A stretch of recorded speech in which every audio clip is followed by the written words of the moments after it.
afternoon, everyone. My name is Nataneila Farandini, ready to give you a TED Talk about From K-pop to the Post, the power of advertising in Indonesian politics. Advertising is everywhere, shaping the way we think, act, and even vote. It's more than just selling a product, it's about building a brand, crafting an image, and creating an emotional connection with an audience. Companies do this all the time to sell their products, but we're now seeing something just as strategic in Indonesian politics. Political parties using K-pop concert tickets giveaways to attract young voters. Now, this is a fascinating case of brand building in politics. When companies market their product, they're not just selling an item, they're selling a lifestyle and an identity and a movement. Think about brands like Apple, Nike, or Coca-Cola. People don't just buy their products, they believe in what they represent. Politics works the same way. A politician isn't just a leader, they are a brand that needs to be marketed in a way that resonates with the people. So why use K-pop tickets? Because it's a genius marketing move, and a controversial one. Political parties in Indonesia realize that many young voters are disengaged from politics. They don't feel connected to political leaders, and they don't see how policies directly impact their daily lives. But they love K-pop.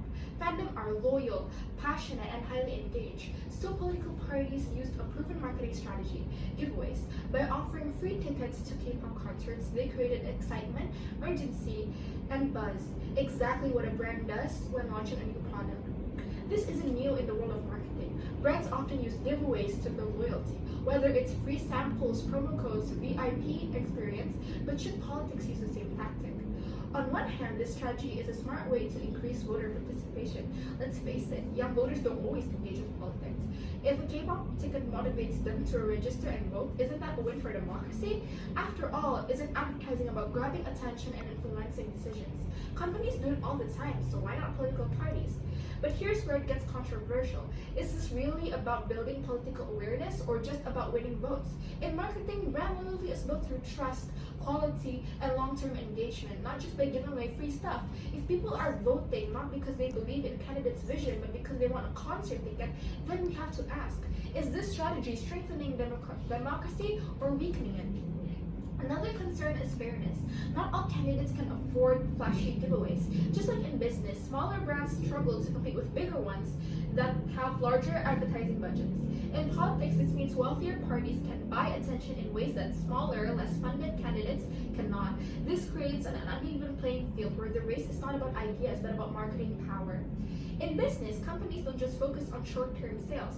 They build long-term brand loyalty. A strong brand stands for something beyond just promotions.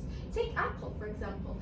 People buy iPhones not just because of the product itself, but because Apple represents innovation, exclusivity, and high status. Similarly, strong politicians should be focusing on building trust, credibility, and vision, not just offering giveaways.